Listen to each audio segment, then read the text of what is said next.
Hi there, and welcome to another exciting new year edition of the Springboard Hangout. The Springboard Hangout, as you know, is our vindicative program where we have fun and learn pertinent issues about life. My name is Comfort Okran. You are most welcome to this new year edition of the Springboard Roadshow. As you know, before we left for 2022, a very interesting and, should I say, tumultuous year for most Ghanaians, and also one of new discoveries for people. We have started an edition on agribusiness, and we're looking at opportunities in the agribusiness space. Tonight, it is my privilege to bring to you one gentleman who has studied agribusiness, sustainability, and global warming and global change and everything in between to our studios today. And we're going to learn a lot. So we will go for a short break. When we return, I will go into a very deep conversation with Dr. Evans Ntiamoah. He's my personal friend, and you get to know why. Don't go anywhere. Call someone to come on the stage, because I tell you, we'll learn so much today. Enjoy yourself. See you right soon.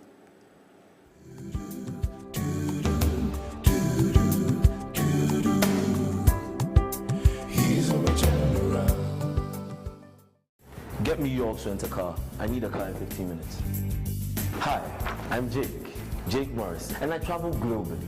But when I'm in Ghana, York's Rent-A-Car is my reliable choice for safety and comfort on the road. York's Rent-A-Car provides comprehensive logistics services to mainly blue-chip companies as well as individual clients. At the time, we needed a car rental service, and York's fitted in very well per our standards. Their services is top-notch.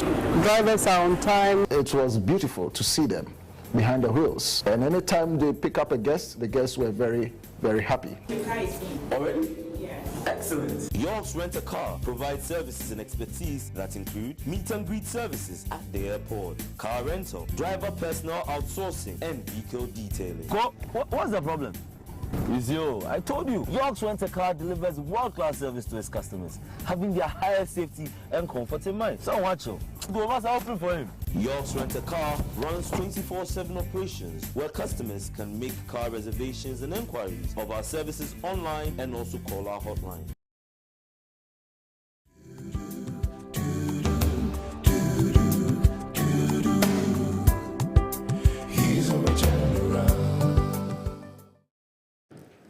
Hi there, and welcome back.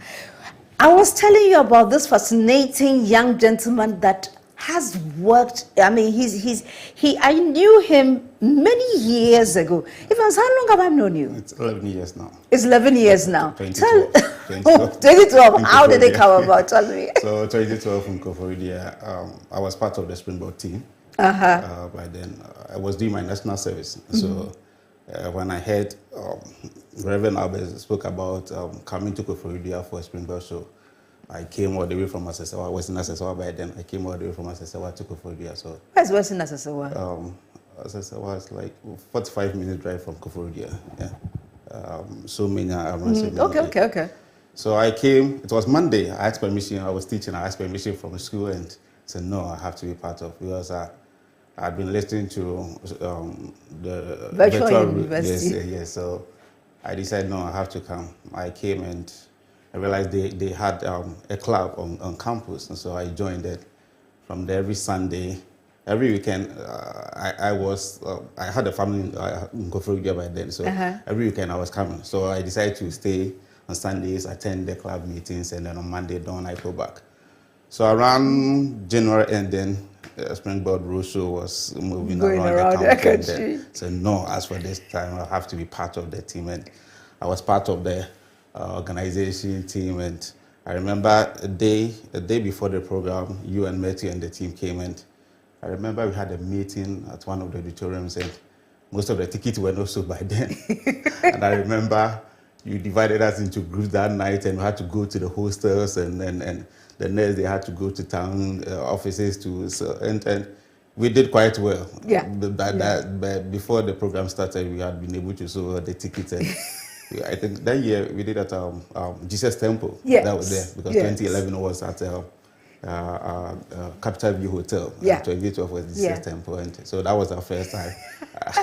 And so since then, what has happened? What has happened in your life? So after the program 2012 in September, I had admission for a master's program in management science, and so I traveled. I went to China, and I came back in 2014 after master's. I was teaching in one private university. I did for a year, and everyone I encountered was like, "No, Evans, I think you will do well in academia. Go back. You are young and all that." So I decided, no, let me explore the opportunity. I spoke to my supervisor right there and said, "Sure, you can come back."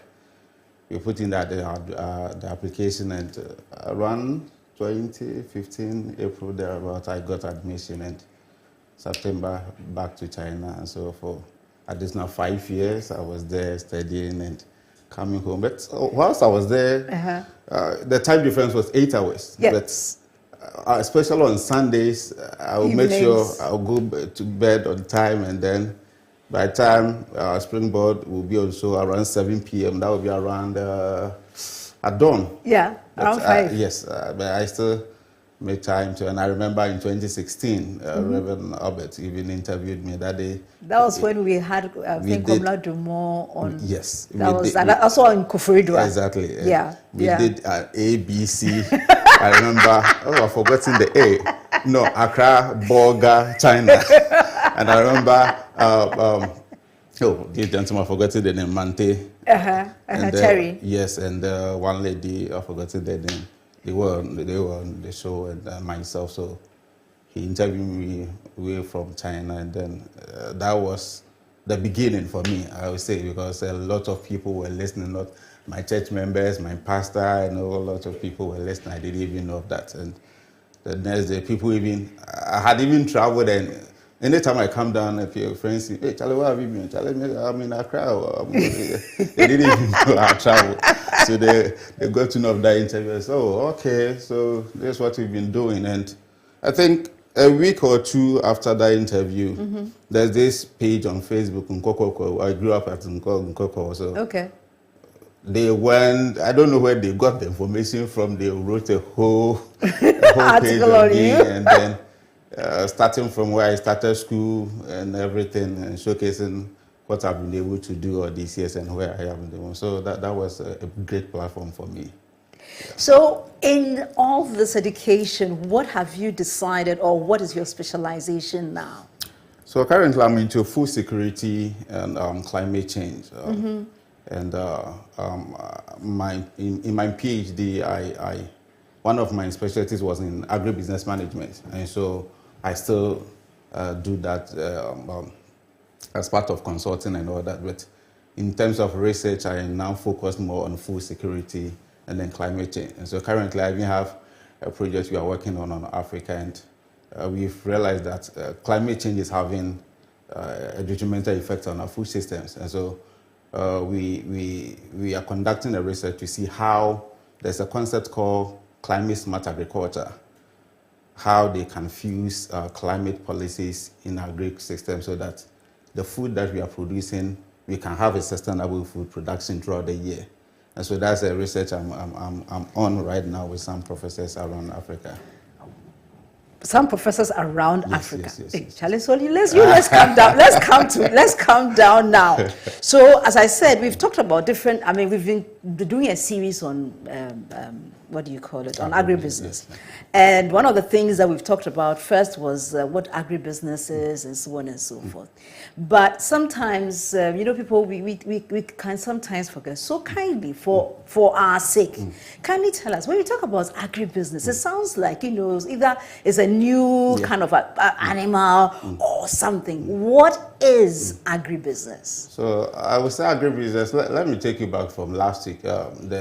The United Nations farmer, UNAT, I was watching it.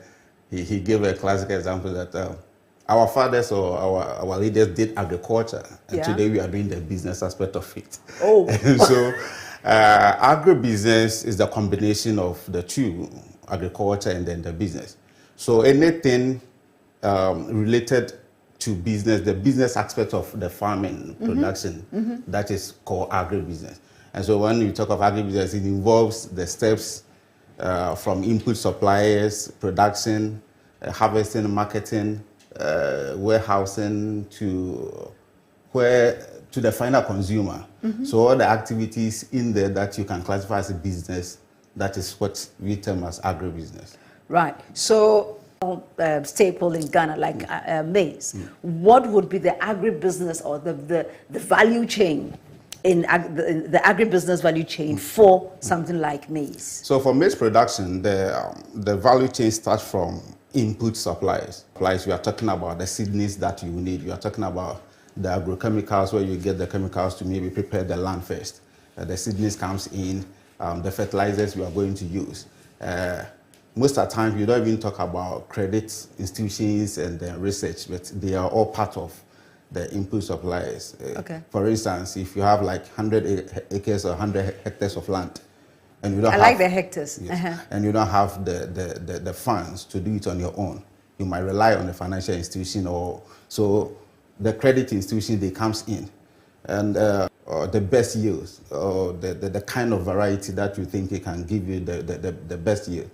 You have to resort to this research institute and organizations that are now coming out with the hybrid seedlings and the rest to know the ones that is good for you. And nowadays, even when you even contact them, they can let you know which one is suitable for a certain area. So for instance, if you are in the northern parts of Ghana, what you grow very well over there, when you come to the southern parts, might not be. So fantastic. You engage them, then they will tell you this is good, this is all. And there are also some that before you can store it, for it to last for a year or more, you need this for you to know whether it has the right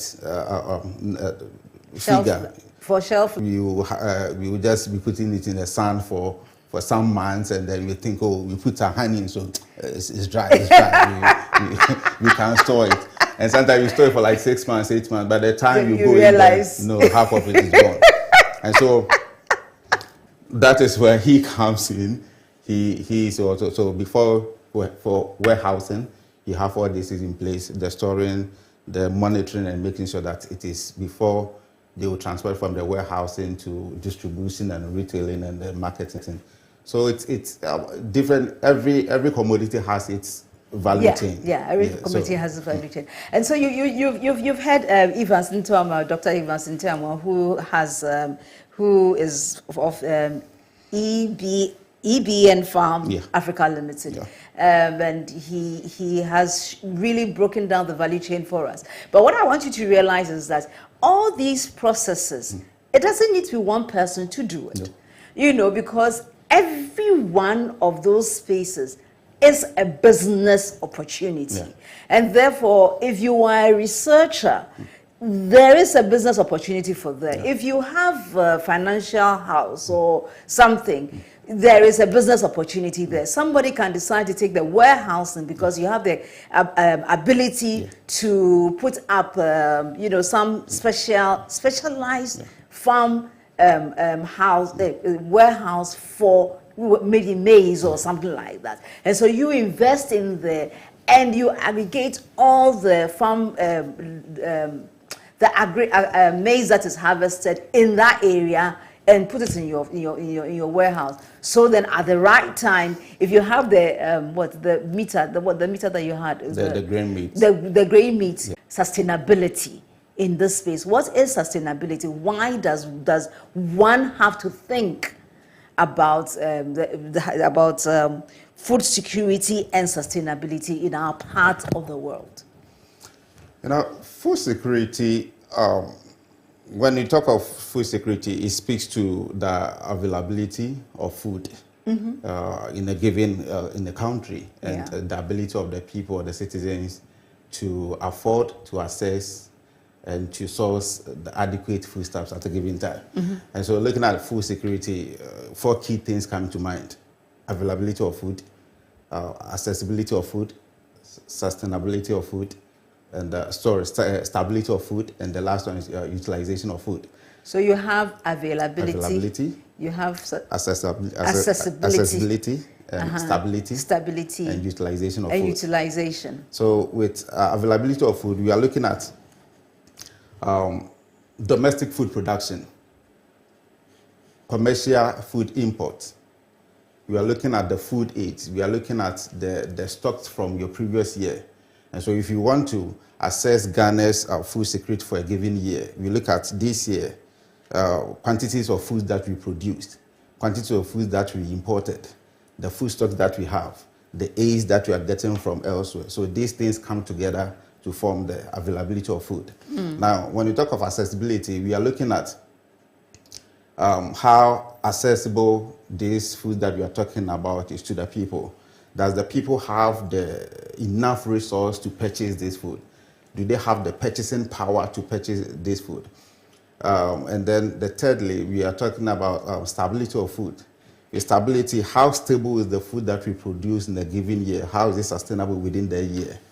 In most cases, we hear that there's a bumper harvest for maize for a certain time, but within 6 months, there's none. And you have to rely on import ones to be able to be self-sufficient. And that is a challenge. So analyzing your food security of a country, you are looking at the food that we are saying that we are producing. How sustainable is it for the year? Throughout the year, can we rely on what, or do we have excess that we've kept? So that's where availability comes back in. Food stock from previous years. And the last one, utilization, we are looking at the nutritional value of the foods that we produce, the quality of the food and the safety of it. So if we produce food and we don't store them well, by the time we take it from the warehouse to the distribution to the final consumer, its value might not be the best. And so these 4 key things, if you put all food secure or not, in Ghana, in most parts of Africa, we dwell so much on the first part, which is the availability. When we realize this, we get to rain at a particular year and there's enough food, we go to the market centers and we see the food on the floor. Yes, and I feel they are baby, and we don't talk much about the people having the access, the money to purchase, the stability of it, and the nutritional value. That even that aspect, we don't even talk about it at all. So these 4 key things, when you put all these 4 key things together, then you know, so we are now talking about food security. And it's very important because everyone eats. We eat every day. Even if you are fasting, when you break at 6, you will still take in something. But if you are doing 40-day dry fast, that after when you 40 days, after 40 days, you still have to eat. After 40 days, you will eat. So it's very important because we eat every day. And our population keeps increasing every day. If you look at the drivers of food insecurity, one of the main food insecurity pillars is population growth. We are growing at a fast pace, but our food is not growing at that same pace. So, Evans, when you mention those 4 pillars of food security, I was wondering, have you or anyone undertaken a really in-depth study into how we can first identify the challenges that we have in the various parts of our food security, should I say, framework? You know, what are the challenges that we have there? And do we have any program that is targeting how we can solve the challenges that we face in our framework? And is there any plan? I'm asking you too many questions. Can you keep all the questions in your mind? Sure. So it's a 3-part question I'm asking you. So the third one is, what plan, if any, do we have to make sure that, let's say in about 10 years' time, GH will become very sustainable and food secured? The first part, with research, 2 years ago, I sat with two of my friends who are also more or less into sustainability studies, and we were talking, the UN wants to be food secure by 2030, want to attain a zero hunger by 2030. Zero hunger by 2020. That's the UN goal. Yes. Okay. And we were asking, is it possible? Because from 2015, food insecurity keeps increasing every year. But we say we want to get zero. It's food insecurity worldwide, or food insecurity GH? Globally. Okay, even globally. in Ghana. Okay. Currently, we have over 900 million people who are food insecure. Okay. And about a third are in Africa. No, let's, okay, yes, a third in Ghana. Okay, right, right, okay. So we said, okay, we want to find out by 2030, is it possible that we can be food secure? And at the end of the research, we realized by 2030, we have to double and triple what we are doing now. In Ghana. In Ghana and other parts of the research was centered on West Africa, West African countries. There's 16 countries in West Africa. And by the data we had was up to 2015. And by 2015, we had about 6.2 of our people who were food insecure. And so with the value chain, trying to analyze it and then know the problems in there, I think that is one of the things I've decided to do this year. I've decided, I started somewhere November last year. I've divided the agri sector into 5. I mostly publish with Business and Financial Times once a while. So this year I want to analyze the value chains one by one. So if I take the poultry subsector, I want to analyze the whole value chain from input to the meat to the final consumer, where it gets to the malls and the rest, and know where the challenges are. The horticulture sector, the tree crop, and so that is, I want to come out with 5 articles that I can publish with BFT. Okay. And there's this group, Agribusiness, the Chamber of Agribusiness Ghana. Yeah. So these are some of the research that when you come out with the findings, on their platforms, they promote it and then get governments and institutions that matters on board and see how we can address it. Going forward, in the next 5 to 10 years, I've seen we are not there yet, but it's a work in progress. It's a work in progress. It's a work in progress. We are somewhere, because if you look at the Millennium Goals years ago, we've done well. Just that there's so much untapped opportunities that we should be able to get by now. Just this morning, I chanced on palm oil production from Malaysia, and in 2021, palm oil production alone gave them $34.79 billion to their GDP. But our history says that Malaysia once lent even the palm tree. No. Let's not talk about the past. We're talking about the present right now. Yeah. But you know, when you talked about the fact that we need to do some work.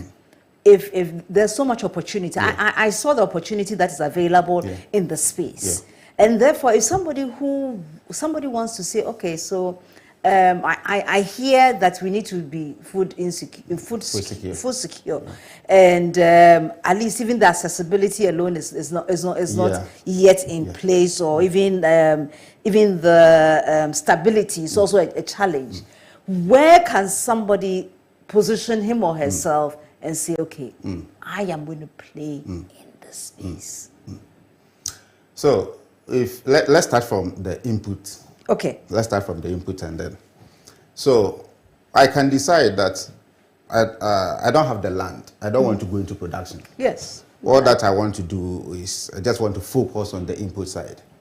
Now, I will liaise with this research institute that have the seedlings, and they can educate me on which ones work best for these areas and all that. Most farmers don't even know of this research institute and what they have there for them. And so I can decide that I will get closer to this research institute, know what they have, compare it to the foreign ones that comes in. Then I will set a business from that angle. Then after getting these ideas and these goals, then I'm now targeting the farmers in these farming communities. I have these varieties.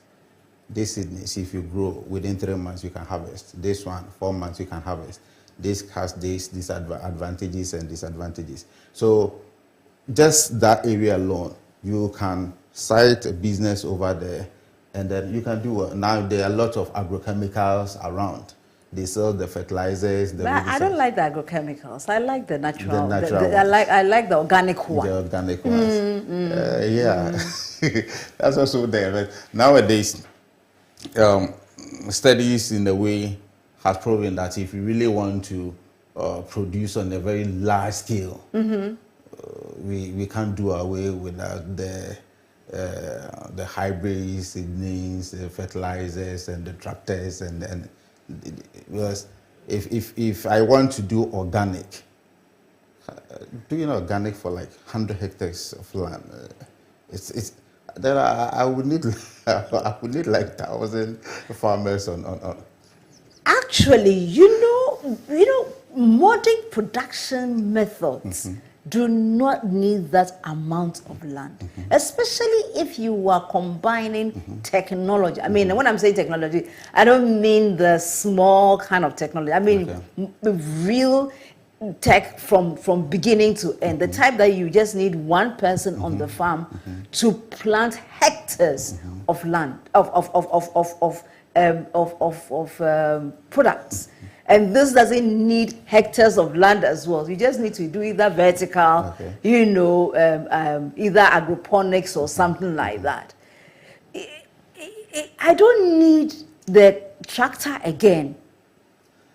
So then it means, for instance, in preparing the land, it's going to take you longer days.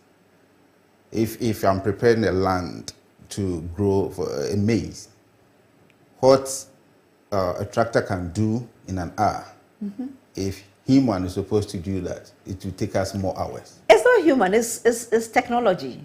It's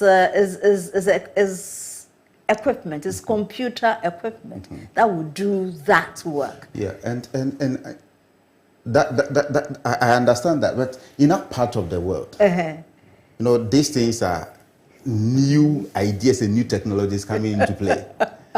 Now, a farmer who has a farm around Nkoko, Pintampo and all that, don't even understand what you're talking about. I know. So, but it's an opportunity for those, those who are into maybe technology to say, okay, so maybe I have an idea about how to write the programming that is needed to do this kind of work. So that is also a business opportunity.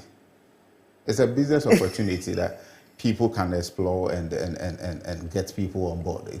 Okay, so we want to go for a short break. We will be right back. When we come, we'll continue this one and then bring in something that he alluded to at the beginning of the program, which was climate change. Now, how does climate change, add to this interesting conundrum that we have? And what can we do about that? Don't go anywhere. We'll be right back. Send us your questions and let's answer them on my page. Thank you. See you soon.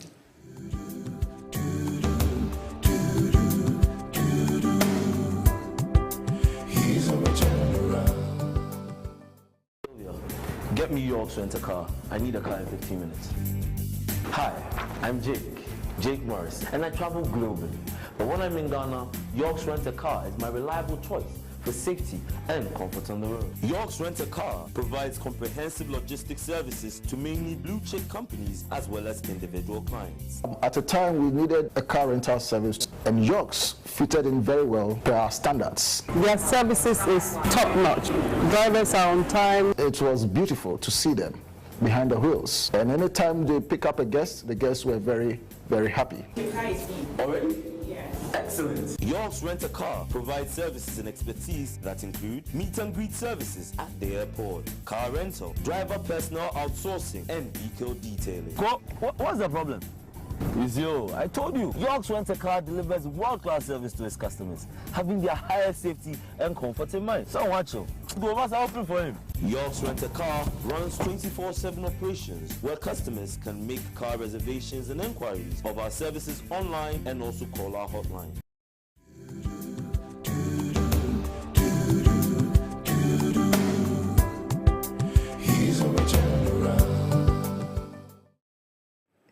Welcome back to the Springboard Hangout. The Springboard Hangout, as you know, is our fun-educative program where we have fun and learn about things that concern us. We are continuing our series on opportunities in the agribusiness space. And today, we are privileged to have a Springboard alum who is doing wonders in agribusiness, food security, and climate change space. His name is Dr. Evans Ntiamoah, and he's been talking to us about what agribusiness is, what is the value chain, talk to us about what is food security. And since climate change is one of his specialties as well, I would like us to end there.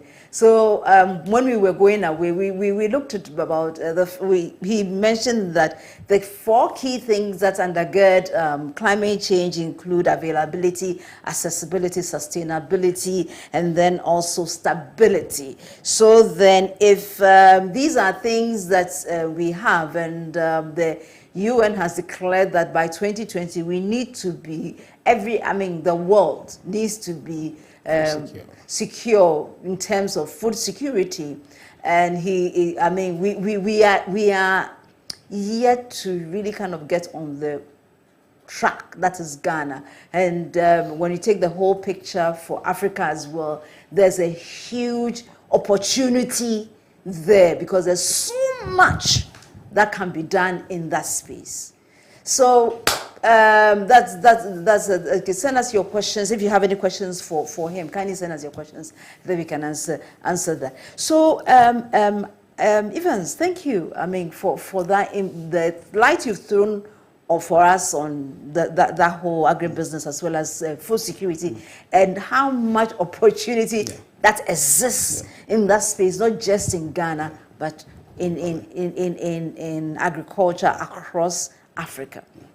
So before we went away, we're looking at okay. So you have realized the opportunity. You've gone into it, and then all you realize is that's because of something that everybody is talking about, climate change.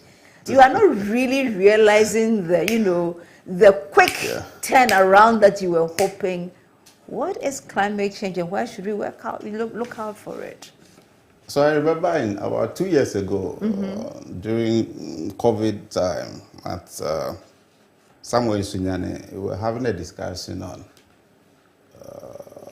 climate change, and one woman was like, "I don't see Abuabe." And I was like, "Oh, mommy, it's not anything huge. We are talking about the rainfalls that you don't have it as expected. We are talking about the flooding that comes when you least expect it. It destroys your goods and all that." So in Ghana, globally, in China, America, and the rest, because of manufacturing and all that, they talk more of carbon emissions and all that. But if you come to Africa, where in terms of manufacturing, we are not there yet, the things that affect us mostly is high temperatures, and then precipitation, that's rainfall, very either high or. So, erratic. Yeah. So that is what is. At first, we knew that around this time, getting the rain is something that you No, but you don't usually expect. know around this time you don't expect rain, do you? But last weekend I was at Nkoko and it rained for more than an hour. No, but that is in Nkoko. Nkoko is in the rural, I mean, it's in the hinterland. But in Accra, we won't get any rainfall till about March. I mean, we were fine with that because we knew Hamatan was the order of the day, and we didn't have any issue with that. And I was talking to a number of people and not knowing it rained in Koforidua, just around Easton. I was like, hey, then this year farmers should expect something good. Normally when it rains, yes, that's how most farmers calculate it. When they get an early rain, now this year is going to be a good year. And so when most farmers around February, they have already prepared their lands for growing. They are just waiting for the first rain. So it comes and the next day, within that week, they have to go to the field there to grow their maize, their soya beans and all that. So if it doesn't come as expected, in the southern part, most farmers do twice a year. They have the major season and then the minor season. But the northern side, you just have only one season. So because they do twice down here, they want the early rain to start early. So that by August, September, they can do the second one. So if it doesn't come by February, and I think, was it last year or 2 years? That's at March, they were still waiting, and it affected especially their second year. When it's around harvesting time, we were even around Hamatan time, and it didn't do well for them at all. And so the rainfall that they don't get on time is something. And nowadays, there are a number of organizations and entities that are coming out with simple tools. Now, people are now, the number of companies that I know that they are coming out with mobile informations that within the week, if there's any rain that's supposed to come, you know, they prompt you ahead of time. And so they know of it. And now they are also coming because Africa, because we are not doing well mostly in food production because we rely heavily on rain. In Ghana, for instance, just 2% of our entire food production lands are irrigated. We depend heavily on rain. And so if we depend on rain, it means that if it doesn't come as expected, then we find ourselves wanting. And so now a number of companies are also coming with the drip kind of irrigation. So the farmers can also practice, and then at least they will still get the yields that they are supposed to get. So climate change, classically, we are talking about the rainfalls, we are talking about the high temperatures. How do we make sure that despite all these, we can still produce food sustainably? And so that's what I spoke initially, that we are now conducting a research on climate smart agriculture. We are blending climate to agriculture to produce in a smart way. So what are some of the things, and most of the technologies are very expensive. So how do we get technologies or ideas that are not that the farmers can afford it, can do it, and so that is what that research is focused on. And I have seen a number of Ghanaian companies. Now, I remember, I think a couple of months ago, I was with one farmer and he took his phone, and the company was even providing her with food prices at major market centers in Ghana. So if he's harvesting today, he knows if I take it to Agribusiness, this is the price they will buy. If I take it to maybe Kumasi or not, this is, so you look at where you think it will fit you, and so it's a problem, but gradually there are solutions coming in, and I know we can turn the situation around with time. As you keep speaking, the only thing I see or hear is opportunity. Opportunity.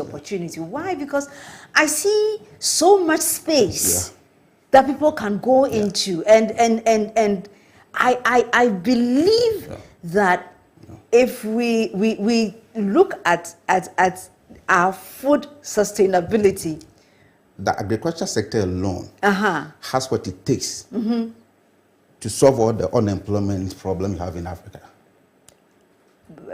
Could you repeat that? So the agriculture sector alone has what it takes to solve all the unemployment issues we have in Africa. You didn't even say Ghana. Not even in Ghana, in Africa. In Africa? Yes. How do we make that? How do we make that a reality? It's a number of stakeholders need to come on board. Okay. From government to private sector to financiers to researchers, and you go to some research institute and realize that a number of research that they are conducting is just lying in their shelves. No one is even implementing it. Sometimes we take a data from farmers. After the research, you go to them with the findings, and they just take it and then put it somewhere. So if you really want to solve this problem, let's take, for instance, in Ghana, if we are able to identify that in a given year we consume like 3 million metric tons of maize, and we go to the drawing table and say, how do we make sure that instead of the 3 million, we are going to produce 6 million, so that the additional 3 million, we take it outside to sell? One, it will create employment. Two, it will bring revenue to the country. Palm oil alone is giving the country over 34 billion in a year. Cocoa gives us a little over 2 billion a year. So there are so many things that we can do in our food space. We have over 57.1% of our land in Ghana. That is very good for agricultural purposes. And so if you really want to solve this problem, government must pave the way, the private sector must come in, research institutes are needed, the private sector, the finance institutions, the farmers, everyone, we need to sit at the drawing table. What do we do? For instance, we import so much rice in a year.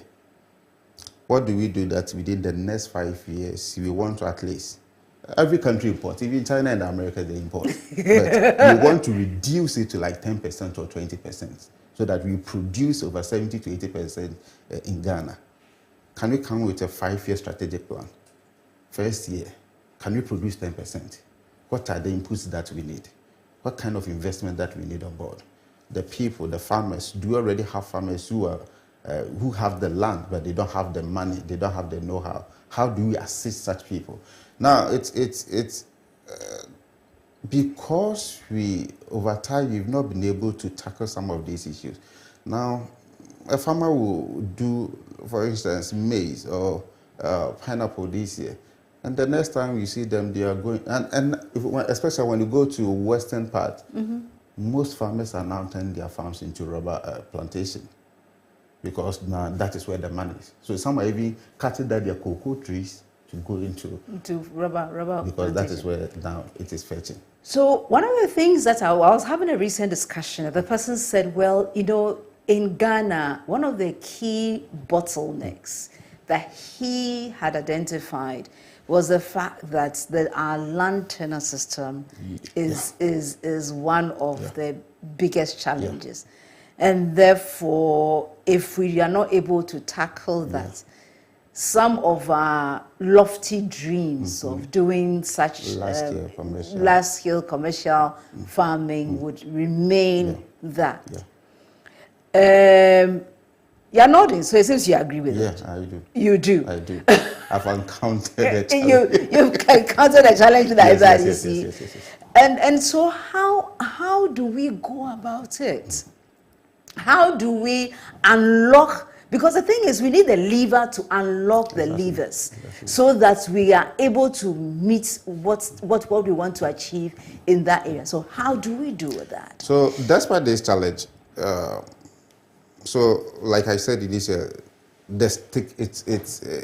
it's a huge platform that various stakeholders must come on board. Now, we have difficulties with our land issues, but it will surprise you that you go to these chiefs and yeah, if you go to the Ahimvies and the rest, and you will need like 10 hectares of land for a project. They will get it for you.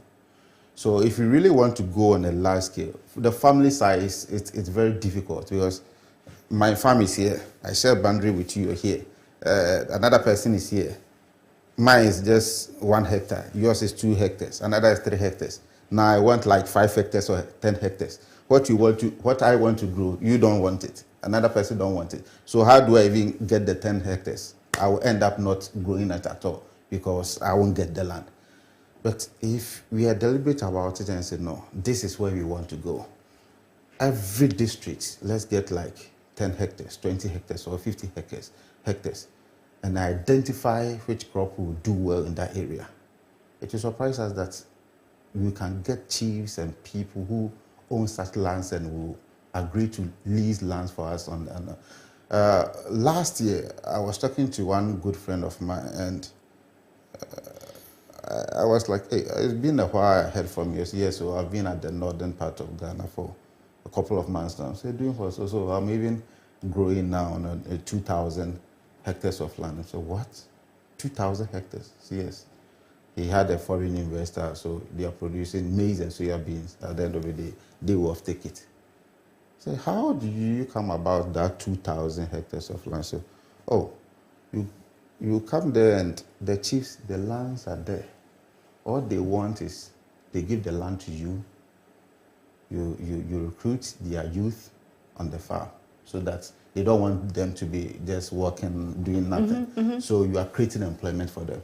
And if you look at the money they are taking for that 2,000 hectares, and you come down here and it can't even buy 10 hectares. Around the southern side, Greater Accra Eastern region, now if you want a farmland and they want to sell to you like a real estate, exactly, a land. Yeah. There was 5 acres land we were talking about around Chichamanti area, and more or less he was selling it to us plot by plot. Plot by plot. So you 5 acres, and it's like a huge amount. It's like, hey, where are you going to get this money? So I think if we really want to solve that problem, the stakeholders must meet. People who own lands. We still have families who owns huge lands and they are not into farming. Such people can lease their land for us 10 years, 20 years. You pay them, you produce. Evans, this thing has been so interesting and interesting. Our time is almost up. But before you run away, I want you to just give us a little tweak into your company, EBN Farms. What do you do? And use that as your final words for us for tonight. So EBN Farm is two in one. We are into agribusiness consulting, and we also have farming projects that we are working on currently with the consulting aspect. If, for instance, around November, December, I was working with one client from Techiman. He has a poultry farm, about 50,000 birds. Now they want to go into the automated cage system and go into meat production, but they don't know how to go about it. And so getting even their capital budget was a problem. Now, in fact, all the years I spent in China, my last 6 to 8 months, that was when I really got to know why God took me there. Okay. Because I was moving from one factory, one company to another. So as I speak, I have over 20 factories that I've been to. They are into manufacturing of the machinery and then everything. So if you really want to set the machine, for instance, palm oil production, whatever metric tons you want to produce in an hour, they have it. So they will run you through all the techniques. They have the engineers who come and set the machines for you, educate your team, train your staff on that, then they hand over to you, and then after sales service and all that. So consulting, we do that aspect.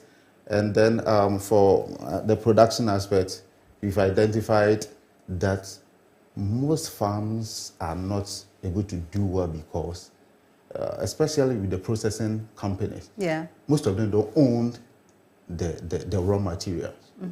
So about 2-3 days ago, I read in one of the publications that Commended Sugar Factory, the farmers prefer selling the raw sugar cane to Apetishi farmers because they think they can pay them better than the Commended yes. Sugar So Factory. at the end of the day, if you don't get the raw material, what do you do? So what we have we have a poultry project that we are currently working on, and we are starting from the scratch from input, the maize, the soya bean, what we want to import now is the medicine and the vaccine. That one in Ghana, as we speak, we don't have it here. So we import such ones. We get our own feed. We have the factory. We produce. We rear them 6 weeks, 7 weeks. We process them, and then we take them to the malls to wow to sell to wow. them. So what would be your what will be your capacity when you are full capacity? So currently, what we have is 700,000 birds. Birds, yeah, 100. Each housing is taking 100,000. You have 700,000 birds. Yeah. And you are cycling them, giving yourself maximum an 8-week cycle period. Yes. And so within a year, you can send six batches. Five in a year. 5 in a year. 5 in a year. 5 in a Wow. year. And it's a huge project. It's taken a number of years. But it was a revelation. It was a revelation. I said, no, I'll hold on to this and run. And by the grace of God, it will come to pass. Sure. Oh, Evans, thank you so much for making time to come on the show today. We are very grateful. And thank you also for watching today. As you can see, we are back full swing. And next week, we'll have another beautiful interview to share with you. This weekend, on Sunday, don't forget to watch a repeat of this on ETV. Additionally, at 7 p.m. on the dot, join Joy FM as Reverend Albert Okran gives you another exciting edition on the on the virtual university. So until we come away next week with all the goodies that we have in Springboard Hangouts, enjoy life, because life is full of so many opportunities. And once you believe there are those opportunities and you see them, you discover them, and hey, your life will be one testimony or one story that we will be celebrating either here or on the virtual university. The choice is yours. Enjoy a lovely day. Love you, and good night.